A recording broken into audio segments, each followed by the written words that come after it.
Schönen guten Morgen, meine lieben Leute. Wir holen heute endlich den Porsche Taycan Turbo ab. Deswegen sind wir auch schon so früh unterwegs, denn wir müssen nach Leipzig. Wir haben die Werksauslieferung in Leipzig gewählt, um euch was Schönes zu zeigen. Ja, nachdem erst Porsche Lieferschwierigkeiten hatte, dann kam die Corona-Krise. Jetzt läuft der Laden wieder so ein bisschen. Wird natürlich trotzdem sehr speziell heute sein. Alles mit Masken. Der ganze Ablauf des Tages wird ein bisschen anders sein. Es gibt natürlich nicht das normale 3-Gänge-Menü von Porsche, sondern nur ein Lunchpaket.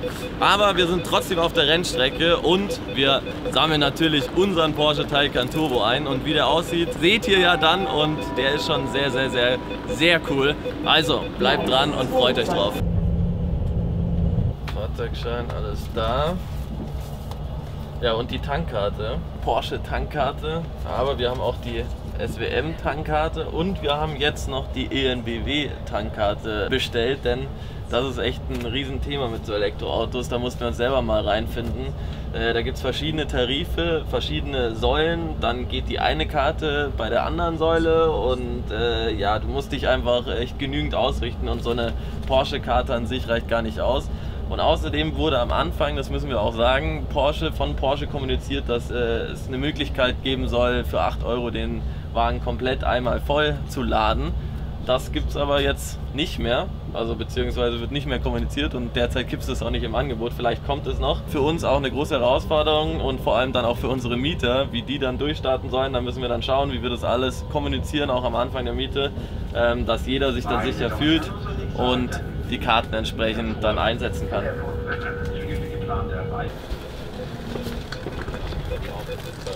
So, in Leipzig angekommen. Ich glaube, hier wahrscheinlich noch nicht, aber gleich dürfen wir auch die Masken erstmal wieder ausziehen. Also, auf geht's. Normalerweise würden wir jetzt vom Porsche Abholservice abgeholt werden und schön in einen Porsche Cayenne steigen, aber leider geht das auch gerade nicht wegen Corona. Deswegen fahren wir jetzt mit dem Taxi. Ich glaube, das wird bei uns heute eine ziemlich exklusive Veranstaltung hier. Man sieht es ist nichts los. Der Taxifahrer meint auch, es wäre die erste Fahrt seit irgendwie 2 Monaten, dass er überhaupt wieder hierher gefahren ist. Da vorne sieht man schon die ersten Leckerbissen. Ich bin schon wahnsinnig aufgeregt. Ich freue mich riesig und ich glaube, wir werden noch richtig viel Spaß haben hier gleich auch auf der Rennstrecke. Mal gucken, wie es jetzt alles so abläuft. Zwar nicht in der Clubsport-Variante, aber den Cayman GT4 holen wir jetzt auch bald ab. Dauert nicht mehr lang. An der Stelle Shoutout an den Kersten vom PZ Olympiapark, der auch dafür gesorgt hat, dass wir auch noch eine Zulassung bekommen haben, weil das stand auch noch ein bisschen auf der Kippe. Zulassungsstellen auch gerade alles irgendwie zu. Naja, irgendwie haben wir es geschafft. Also weiter geht's. So, jetzt gibt es erstmal einen kleinen Happen. Währenddessen muss ich ja mal schnell sagen. Da steht schon was Schönes, GT3 RS und Cayman GT4 718. Ich weiß nicht, ob wir die fahren dürfen auf der Rennstrecke. Das wäre natürlich der Hammer, aber ich habe keine Ahnung, also mal gucken.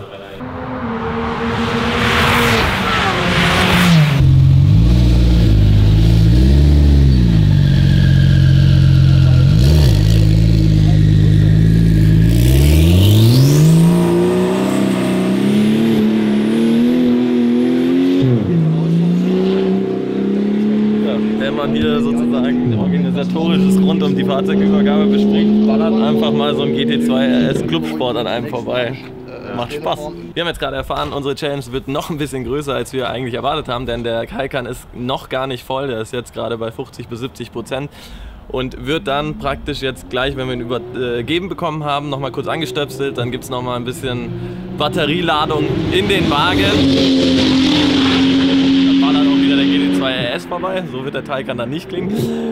Und wir müssen dann selber schauen, wie wir den weiterhin dann auf der Strecke halt auftanken. Wir starten also wahrscheinlich nicht mit komplett 100%. Das ist gerade auch dem Moment der Corona-Krise geschuldet, weil die normal den jetzt laden würden, wenn man halt eben beim Essen wäre und nochmal das Werk sich anguckt, was jetzt leider alles gerade nicht möglich ist. Aber schön auch zu sehen, dass jeder so seine Challenge hat und gemeinsam schaffen wir das. Macht euch mal bequem, schwingt euch mal rein. Also wir sind jetzt auf der Rennstrecke, Julian ist jetzt als erster dran. Wir sitzen im Porsche Taycan Turbo S und fahren dem Instruktor hinterher.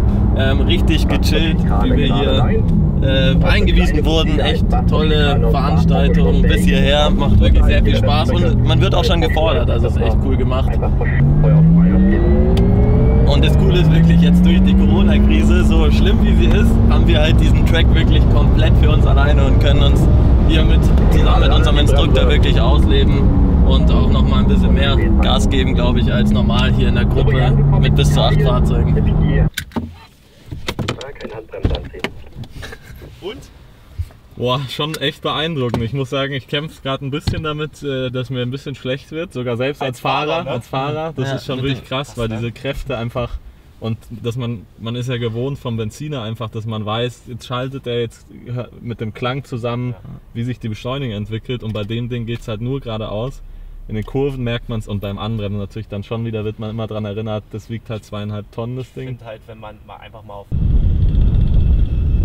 Darf hier den Taycan Turbo S austesten. Ich bin wahnsinnig gespannt, wie sich das anfühlt. Das Gewicht wird auf jeden Fall drücken, aber genauso die Beschleunigung natürlich. Insofern geht's jetzt wieder los auf die Rennstrecke und wir drehen ein paar Runden.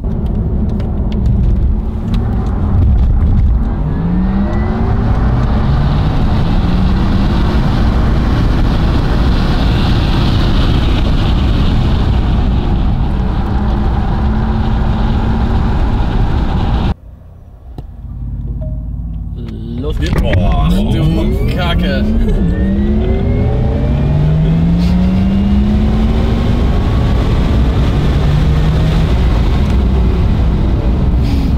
Auch diese Funktion.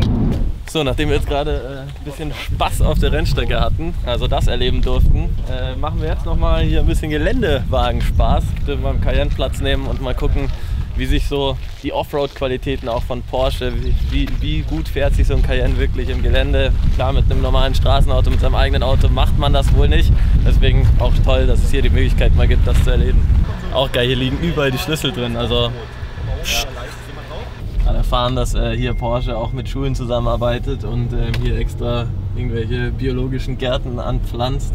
Ist schon auch, muss man sagen, immer eine schöne Porsche-Promo-Aktion, die man hier erfährt, sozusagen, wenn man mit dem Instruktor zusammen unterwegs ist. Da wird also an jeder Ecke irgendwo erwähnt, wie geil doch die Marke Porsche ist. Aber man muss auch sagen, sie ist es auch. Das ist geil, das ist wie Urlaub hier. Ja. Das würde ich, glaube ich, auch noch mit meinem 911er fahren. Also zumindest machbar wäre es. Und dann geht er auch hier langsam rein, bringt erstmal alle 4 Räder auf die Steigung, dann 2.500 Umdrehungen, wo geht's mir nach.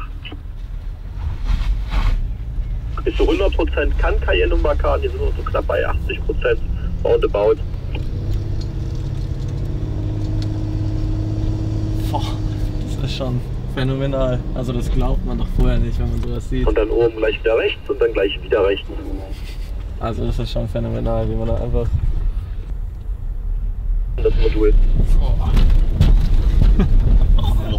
Junge. So, wenn ihr oben angekommen seid, habt ihr einen schönen Blick zu unseren Auerochsen, wie erwähnt. Aber dass da die Reifen nicht laufend platzen, ne? Das ist echt verrückt, was die aushalten. Alter, das kann doch nicht gut gehen.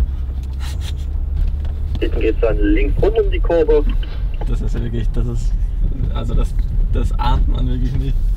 Und dann die Pferde da hinten, das ist ja wirklich eine ziemlich einzigartige Kulisse, muss man sagen. Siehst du da irgendwas? Weil ich sehe von hier unten gar nichts, wie es hier lang geht. Na, dann kommen wir hier mal, ist glaube ich Ende hier mal langsam mit den Fahrveranstaltungen. Gerade noch dem Cayenne alles abverlangt. Wobei alles muss man fast lobenderweise sagen, man hat noch nicht das Gefühl, dass er an die Grenze gegangen ist. Gerade bei Regen, meint der Instructor, ist es natürlich nochmal eine höhere Herausforderung, wenn das alles schlammig ist. Und dann merkt man auch noch mehr vom Allradsystem, was wirklich gut funktioniert. Aber oh, man sieht hier auch schon die Kratzer an den Seiten. Ja, wir fahren ja hier wirklich durch die Büsche, also die Autos werden hier schon gut gefordert. Und die Autos werden dann wahrscheinlich in einem Jahr als Werkswagen vom Vorstand gefahren verkauft, oder? Genau, die werden aufpoliert und gehen dann wieder in den Verkauf. Das ist echt krass, wie die Autos hier gefordert werden. Man sieht es ja auf der Seite. Das ist schon extrem, aber sie halten es aus und macht eine gute Figur. Ich finde, bei der Neigung ist das Krasseste. Also da denkt man wirklich so, der gesunde Menschenverstand sagt eigentlich so, das geht nicht, ja, aber man merkt so eine Neigung an. Ich meine, da kann es bis zu 45 Grad, also 100%, hoch, runter, noch seitlich fahren. Wie tief eigentlich der Schwerpunkt auch bei so einem SUV liegt. Und das muss man dann im übertragenen Sinne auch mal auf den Asphalt übertragen. Ne? Wenn man so ein Auto mal auf der Straße bewegt, wie schnell so ein SUV geht, daran, weil der Schwerpunkt einfach sehr, sehr niedrig ist. Ja, also alle schweren Komponenten wirklich nah an die Bodengruppe gebracht. Auch bestes Beispiel ist der Taycan, ne? Da haben wir wirklich alles, was schwer ist, am Boden und so fährt sich das Auto halt noch um die Kurve. War der jetzt fahrdynamisch eingewiesen? Schon, würde ich sagen. Also echt toll, wie frei das auch und wie locker das hier abläuft, das muss man echt mal sagen. Wie nicht nach dem roten Faden alles zu machen. Klar, wo haben wir einen gewissen roten Faden im Kopf, wird bei euch ja nicht anders sein, wenn ein Auto erklärt oder übergibt. Aber trotzdem einfach individuell auf jeden einzugehen, das zu machen, worauf er Bock hat. Sehr cool. So ein bisschen passen uns nach vor. Das ist ja hier nur Leckerbissen. Heute tatsächlich nur Traumauto. Noch einer. Aber gleiche Konfi, 2 Feuer. Und auch unsere Konfi vom GT4. Ja, GT4. Hier wäre unser Auto gewesen, sie haben es leider nicht geschafft. Ja, wird spannend. Auch nicht. Das letzte Türchen. Boah. Geil, Romatico. Dieses ellenlange Nummernschild ist auch krass, oder? Mit dem E und dem Weiß. Er sieht wirklich aus wie der Mission E. Hammermäßig. Die weiße Farbe mit den schwarzen Zielleisten. Genau so wollten wir ihn haben. Und vorne ja, haben wir extra ausgestattet. Die blauen LEDs, damit er noch mal mehr diesen Space Shuttle Touch hat. Ja, sieht wirklich, könnte schon so bei Star Wars, ich glaube auch eine gewisse Version spielt beim nächsten Star Wars Film auch mit, aber ich weiß nicht. Also, fett. Fett. Ja. Auch von denen, die wir heute gesehen haben, auf jeden Fall der coolste. Alter, ist der fett. Und die Bremsen. Sagen wir mal richtige Bremsen. Die haben den Namen Bremse auch mal verdient. Und in ganz schwarz gehalten. Ich finde die Fahrkombi ist wirklich geisteskrank. Wie geil sieht der Wagen aus. Denn es geht gleich weiter, wir haben auch das Beifahrerdisplay.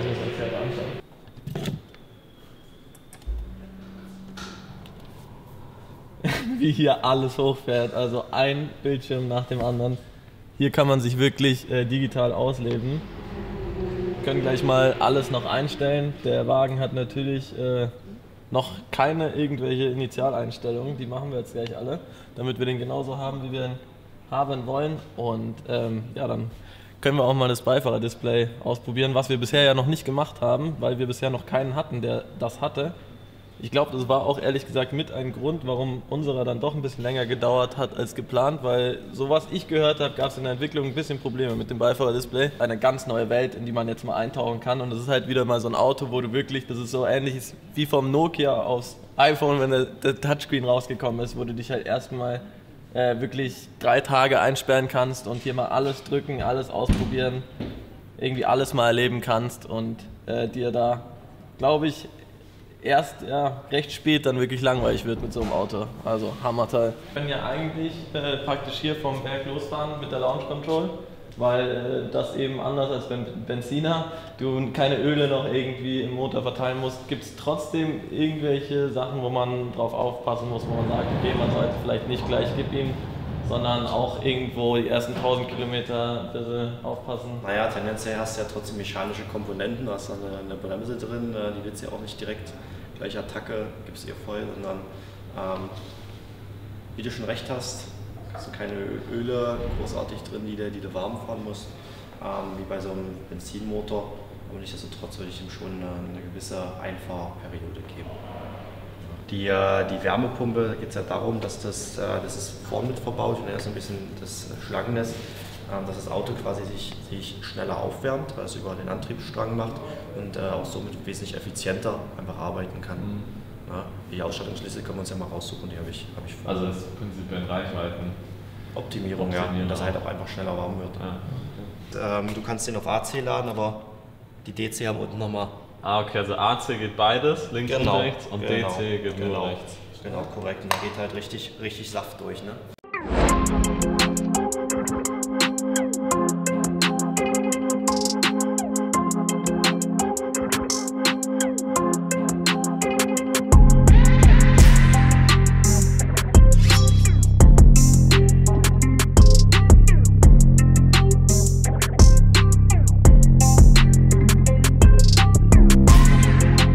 Was wir heute nicht erleben dürfen, dürfen wir zum Glück später mal erleben. Deswegen kriegen wir jetzt noch einen kleinen Gutschein fürs Restaurant hier und das wollen wir auch gerne dann irgendwann mal nachholen, wenn es die Zeit zulässt. Oder wahrscheinlich sind wir bald schon wieder bei der nächsten Werksabholung. So viel Spaß, wie das heute gemacht hat, muss ich sagen. Wer kriegt's? Noch eine Tüte oder geht es gerade? Das passt. Gut. Also, vielen Dank. Macht's Bis gut. bald. Bis bald. Ciao. Ciao.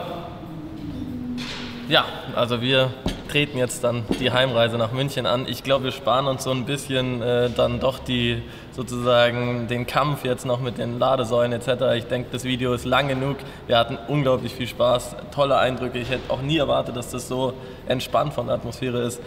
Wirklich alle waren sehr cool, lässig, individuell gehen die vor allem auf die Gäste ein. Auch so, du hast das Gefühl, du kannst das Programm ein bisschen mitbestimmen, also wirklich ganz nach deinen Wünschen. Es lohnt sich total. Porsche ist eine hammergeile Marke, das sieht man hier wieder. Es sind eben nicht nur die Autos, es sind die Menschen, es ist die Marke, es ist hier der Standort.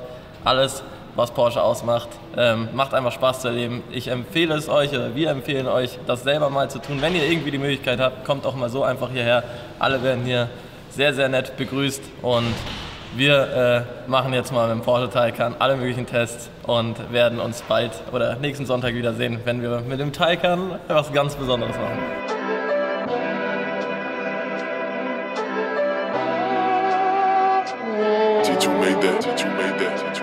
Was heißt da, hätte ich normalerweise heute gegessen.